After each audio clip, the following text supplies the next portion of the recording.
I'm talking today about universities as unsafe places for young men. 2 years ago, the 7:30 report featured a shamefaced male UNSW student confessing he'd been involved in boys' night out activities where they chanted appalling songs which were now being denounced by the feminists. The feminists claimed they glorified rape. Listen to the lyrics of these songs. I wish that all the ladies were buns in the oven, and if I was a baker, I'd cream them by the dozen. Sure, they're sort of bawdy and lusty, but they're also typical drinking songs, the type of sort of vulgar sexual ditty that's been part of our culture since well before Chaucer's time. I vividly remember girls in my daughter's school romping through a performance of Canterbury Tales, which included numerous mentions of willies and spillies. Even funnier was one of the lyrics condemned by the feminists on the 7:30 report, I'd like to tickle their clitoris. They said this was part of rape culture. On the contrary, isn't this exactly what we women have been asking for? I spent 10 years early in my career teaching Australian men to find the clitoris. And I think we should be celebrating the fact that tickling it is now on their agenda. It may all seem like a joke, but this is actually all deadly serious because some male students have been thrown out of college for singing such songs. In our universities now, young men have a target on their heads because a noisy, small group of feminist activists is determined to prescribe appropriate behaviour between men and women and is shutting down any sign of lusty, normal male sexual activity. And the men in power, the mainly male vice-chancellors and administrators who run our universities are so desperate to win brownie points from the feminists that they're willing to sell young men out. We're seeing across Australia universities run by people who are more interested in virtue signalling than providing fair treatment for all. And that's a disgrace, but equally disgraceful is the fact that we have all been cowered into allowing our universities to become unsafe places for young men. For the last 8 months, I've been involved in helping a young man, a PhD student at Adelaide University, who was accused of sexual assault by a fellow student. And he contacted me to say he was being investigated by a university committee for what could be, of course, a criminal law matter. What a fiasco. It was clear from the beginning this committee had no idea what they were doing. They sent him emails demanding that he attend meetings with the committee. I got a criminal barrister to help him, help advise him. And he told the guy not to go into any of these meetings and to demand full details of the accusation. It was pretty scary because the PhD student had been told that the committee had the right to withhold his PhD if he didn't cooperate. All of a sudden, so we had all these emails back and forth, and then all of a sudden the university's general counsel stepped in and immediately backpedalled, assuring my guy that he too should be awarded procedural fairness and offered him support services, and that they got him a full statement of what the accused was saying, but also gave him proper legal advice that he didn't have to respond. He had no obligation legally to respond. And of course, as is often the case in these situations, her version of events was rather different from his. She claimed that he'd been pursuing her, but his social media messages showed that she was often the instigator of interaction between them, including inviting him over on the night in question. And the whole business came to an end when the university decided they were dropping the case. And he was given his PhD and very happily left the university. I've published a YouTube video talking to this guy about his really harrowing ordeal. I suggest every one of you young men should have a look at that. It's very scary. Now, the real issue is not what happened in that bedroom, but why on earth Adelaide University chose to get involved in the messy business of determining which story to believe in a date rape case involving 2 students. It's notoriously difficult to know the truth in these he says, she says sexual consent cases, where young men are rarely convicted on such crimes. I mean, if you put that sort of sexual consent case before a jury, most juries won't convict a young man if they don't know who to believe. And that drives the feminists crazy. They're absolutely determined to get more rape convictions in sexual consent cases, and that's why they're cajoling the universities to get involved in the business of investigating and trying young men for sexual assault cases. They want more young men convicted. Sorry, I've lost a page here. Sorry, one second. And that's what led to the fake rape crisis on our campus. Last year, I'm sure you noticed, the Human Rights Commission, Australian Human Rights Commission, spent $1 million of taxpayers' money trying to prove there was a rape crisis on our campuses. And they came up with virtually nothing. They found 8.8% of students reported being sexually assaulted last year, or that particular year. I mean, of course, any sexual assault is one too many. This is a serious crime. This is a criminal offence for very good reason. But those cases, that 0.8%, included girls travelling to and from uni on the train, bus or whatever, involving someone who wasn't even a student. They used the broadest possible net, and all they came up with was 0.8%. What they mainly found was a lot of unwanted staring. Males looking at females in a way that women didn't like, or telling sexual jokes or making comments. Now, this was an enormous blow for the feminists who'd been spent years beating up this idea that there's a rape crisis on our campuses. We had screenings across Australia of a so-called documentary called The Hunting Ground, which promotes the idea that, it's an American movie, it promotes the idea that campuses are crawling with rapists who are preying on female students.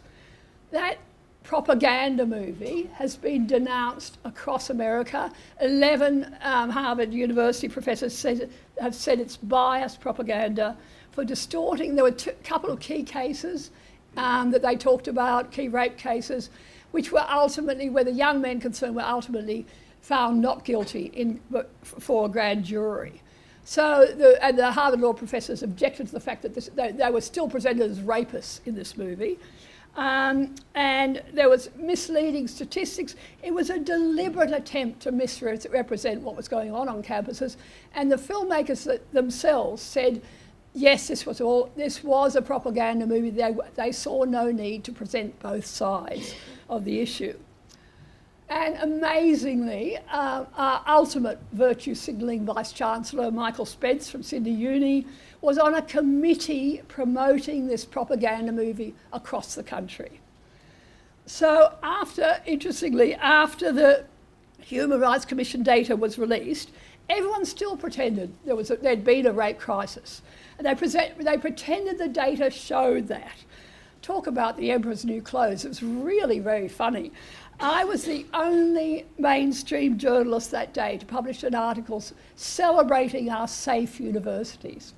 I wrote to, one of the things I'd done is got the the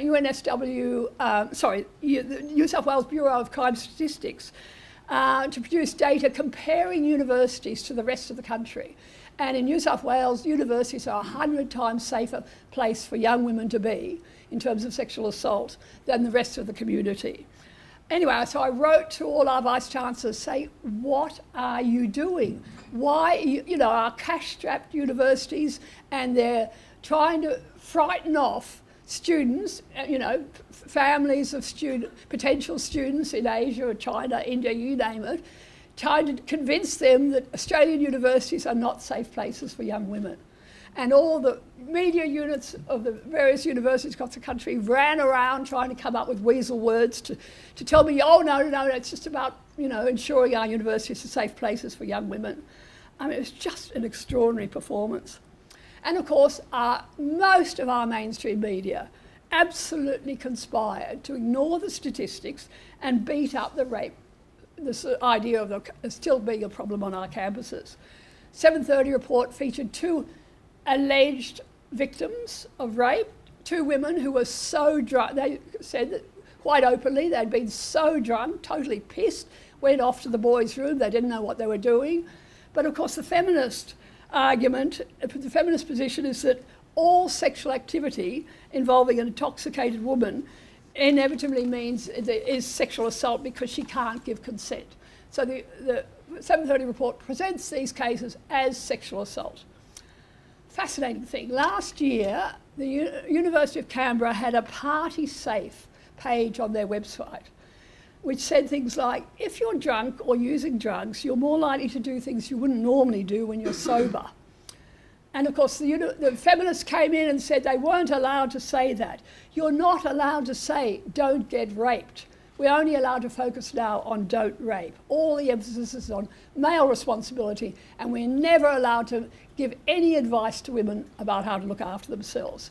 And of course, the University of Canberra caved in and removed that page from their website. Don't get raped is conspicuous by its absence from the endless university virtue signalling activities that followed the release of the Human Rights Commission data. And all our universities, it's just been extraordinary to see. They've introduced sexual assault units on campuses. They've set up these committees, like the one at Adelaide. The one at UTS is even more hilarious. They've got students on the committee investigating these potential criminal matters. I mean, what a hell of a responsibility is that? And then there are all these, have you heard about the sexual consent courses? We have compulsory sexual consent courses in universities across the country, which put the responsibility for sexual assault squarely on the shoulders of young men. It's up to a young man to decipher a woman's messages regarding consent. There's absolutely no responsibility on her to know her own mind or give clear messages. The man has to seek enthusiastic consent every inch of the way. And even then he could change his mind and claim she could change her mind afterwards and claim he raped her. Women have always a right to change their mind and redefine what's happened to them. Back in the 1980s, I was a guest producer on Four Corners, much to the outrage of all the traditional ABC supporters. And the program we made was called Yes, No, Maybe. It was all about sexual consent, and it was at a time when there was huge campaigns going on saying no always means no. And I went out and interviewed lots of women about this and had no trouble at all finding women who were willing to be interviewed saying that no doesn't always mean no. Sometimes they deliberately drink so that they can obliterate themselves and get carried away and don't have to take responsibility for making a decision about whether they really want to have a sexual relationship with this guy. Or they admitted to playing games where they said no and then they hoped he'd push through their resistance. I mean, any of you who've read the bodice ripper, romance novels that are hugely popular with women, that's one of the major themes of, you succumb, you originally say no and you play hard to get and then he pushes through that resistance. So no doesn't always mean no, but of course it should. We should be teaching women to clearly say no when they don't want to have intercourse, when they don't want to have sexual interaction with a guy. But there is none of that in these sexual consent courses. I sort of see it rather like women are treated rather like a pot plant on a gardening show, where the man has to work out whether the plant is dying and you put your fingers in and you test to see whether the water is dry and you examine the leaves. I mean, she's like an inert object that a man has to try to interpret and decipher. Nothing whatsoever is required of her in terms of clearly indicating consent. And what's really weird about this is we don't do this in other aspects of women's lives. An 18-year-old woman who gets pissed and goes out and gets behind a car and kills a pedestrian is culpable. She's regarded as responsible for her actions. How is it that only when it comes to sexual activity she has no responsibility whatsoever when it comes to exposing herself to sexual harm? And of course we have no hesitation in telling men they have to be responsible if they when it comes to taking advantage of a drunk woman, and as we should, I think that's totally reasonable. But we won't hold back from telling a man he's really stupid if he parks his Porsche and leaves it unlocked in the middle of Redfern, or he leaves a wallet on a bar somewhere. We expect men to be responsible for putting themselves in harm's way. Judges aren't even allowed to comment anymore on girls who get totally pissed, half dressed, go to a nightclub in the middle of the night. There was a judge the other day in Britain who made a very carefully worded comment suggesting this wasn't a brilliant idea, that a girl had done that and she got sexually assaulted. And of course all the feminists descended on her and ripped her apart. But of course I'm sure most people reading that thought it was a perfectly sensible thing for the judge to say. We are silencing all debate on this issue. And what's fascinating about those sexual consent courses is this whole passive woman idea simply doesn't work. There was some interesting research published a few years ago in the New England Journal of Medicine. It was called The Efficacy of a Sexual Assault Resistance Program for University Women. And it was written by a Canadian psychologist called Charlene Sen, who's done a lot of work on this. And she says most of the programs that are being used, like the programs that are being used in Australia on sexual consent, have never been formally evaluated and have not been proved to be effective. And what Sen and her colleagues have worked on is a resistance program. Yes, we teach men not to rape, that's understood, but we also need to teach women about looking after themselves. And her programs teach women to recognise dangerous situations and resist sexual coercion. And she finds much more dramatic effects if you use both those approaches. What was fascinating to me is I talked to a lot of our drug and alcohol people, our experts in Australia, and they say if we wanted to do something about sexual assault on campus, the first thing we do is talk about the drinking culture and drugs as well, but mainly drinking, and that's what leads a lot of young people into trouble. And there's good research from overseas showing this link between sexual assault on university campuses and the amount of drinking going on. But our experts aren't even allowed to talk about it, let alone do research on it. Now we know where this whole dangerous business of universities investigating sexual assault is heading. As our lily-livered vice-chancellors know all too well, universities in America have already gone down this road and it's proved a disaster. Do you know about the Columbia mattress girl? Columbia University mattress girl. Fascinating story. Back in 2015, the mattress girl, who's called Emma Sulkovitz, became a global celebrity by turning what proved to be a fake rape allegation into performance art, because she carried her mattress everywhere with her on campus for nearly 3 years. And she was protesting Columbia Uni's decision not to take action against a young male student, Paul Nuskesser, who she'd accused of choking and anally raping her. Now, the university investigated the case and found him not guilty. There's a Facebook message from Sulkovitz to Nuskesser 2 days after the alleged rape, saying she was really keen to join a party in his room. A month later, she was seeking more contact. "I want to see you," she said.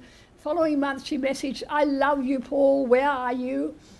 The university decided this young man wasn't guilty, and yet they allowed Sulkovitz for 3 years to carry her mattress around campus and hold protests where he was openly named as her rapist.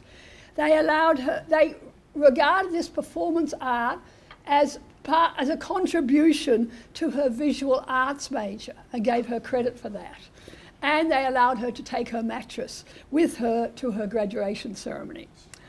Now, Nuskesser and his family have taken a big court case, taken action against Columbia, and the university has apparently paid out big time in a confidential settlement for failing to protect him from defamation and harassment. Funnily enough, just after the Columbia verdict was handed down, we had protests at Parliament House in Canberra because it was just when the Human Rights Commission data was about to be released, and the protesters were all out there carrying their mattresses, these alleged rape victims. No, I thought that was pretty funny, really. So across America now, universities are being sued for their failure to offer basic legal protections for young men who are accused of such crimes on the campuses.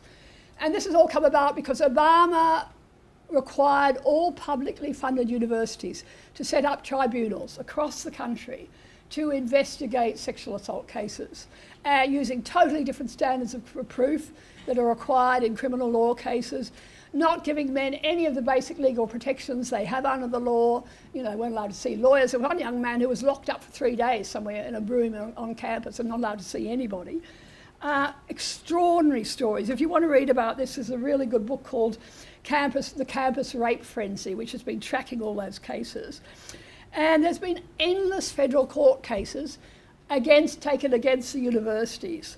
And so far, the majority of cases have gone against the universities, 53 cases to 37, and there are huge numbers more in the pipeline. Trump is now winding back this tribunal system, and the universities are on their knees dealing with the massive costs of all of this. How is it possible our universities don't know what's happening there? Of course they know, and they're still too scared to stand up to this tiny group of feminists, bullying them into going down the same road. Isn't that just extraordinary? Look at what's happening in Britain. Britain's been rocked recently by the collapse of a series of rape cases where it turned out that prosecutors were deliberately withholding evidence, key evidence, that might have helped the accused.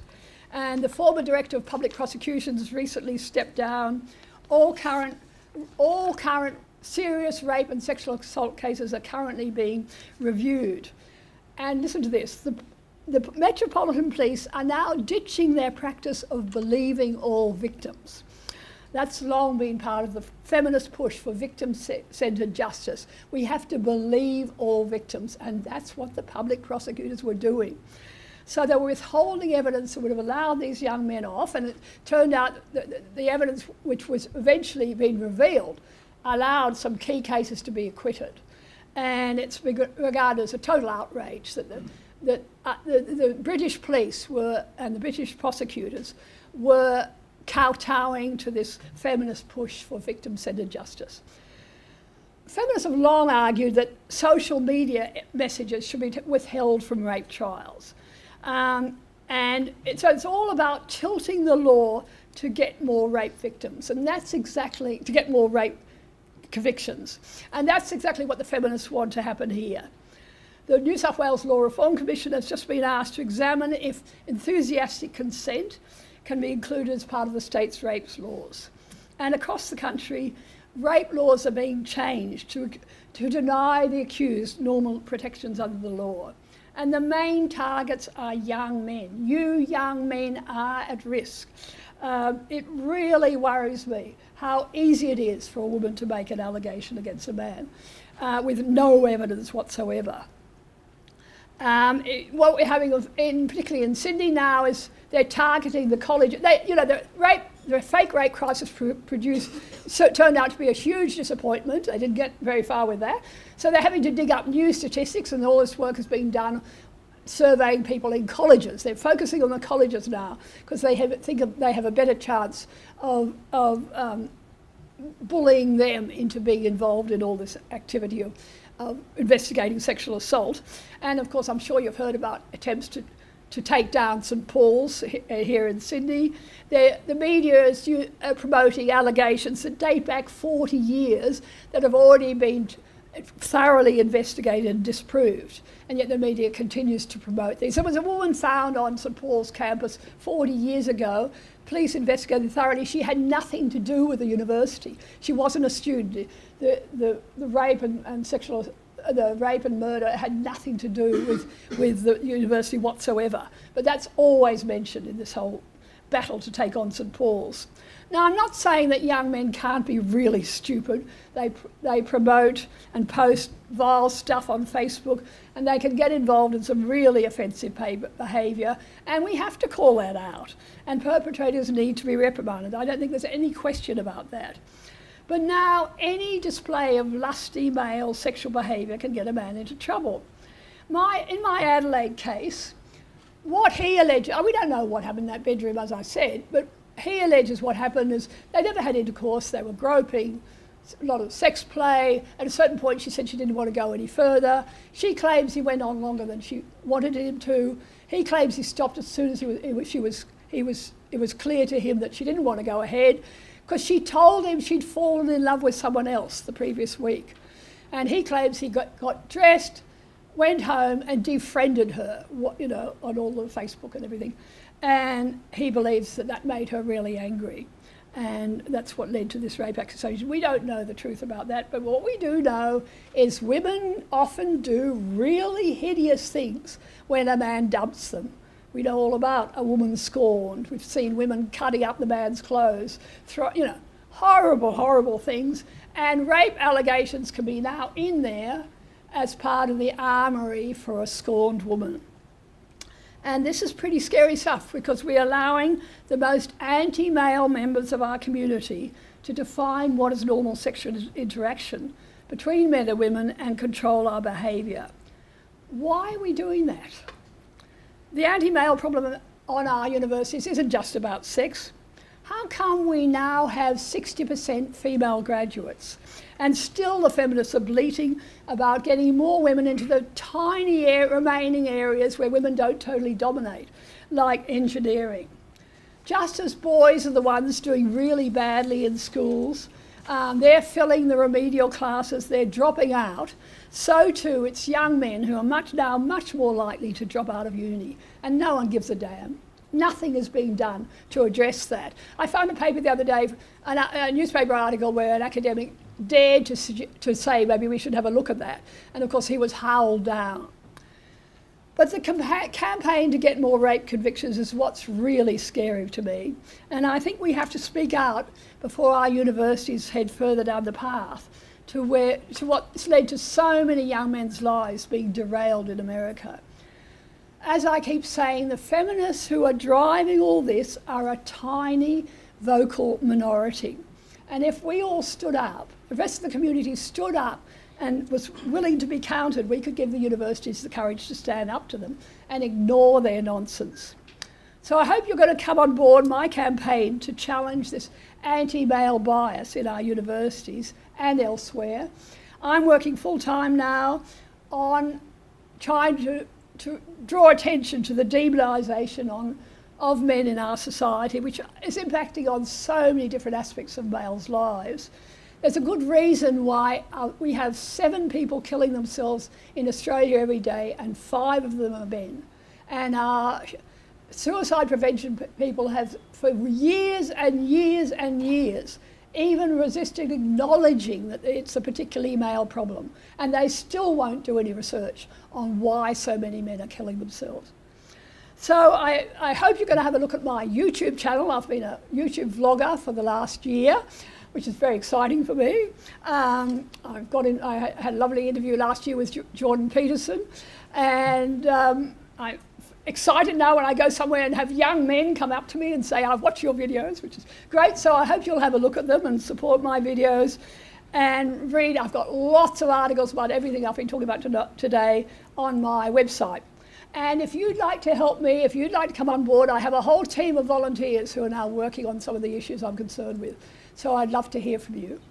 Now, I've got any questions? No time for questions. No time for questions. Really? Oh, sorry. Well, you have to ask me questions in the break. Thank you very much.